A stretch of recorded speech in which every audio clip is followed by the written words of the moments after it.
Hey everyone, welcome back to the channel. In this video, I'm going to show you how to delete a Reddit account permanently. This tutorial is going to work regardless of what device you're on. So without any further ado, let's go and start it. So I'm on my phone, but this tutorial is going to apply to desktop as well. Do not worry, it's a very similar process. So what you want to do is open up your search browser. We are not using the Radar app, so go open up your search browser. On iPhone, this is Safari, and quickly this tutorial is going to work on any device because we are literally using a search browser. So once you're on Google, of course you have to simply come on Reddit, click on this reddit.com like so. So you just simply have to log into your Reddit account. I'm already logged in.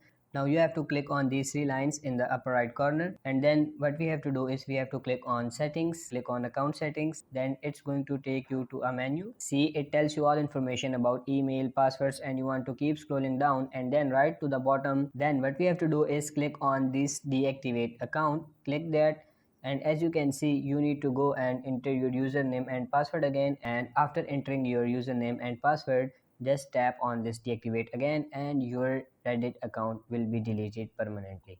So that's it for this video. I hope this video was helpful for you. If it is, like this video and subscribe to the channel. Thank you.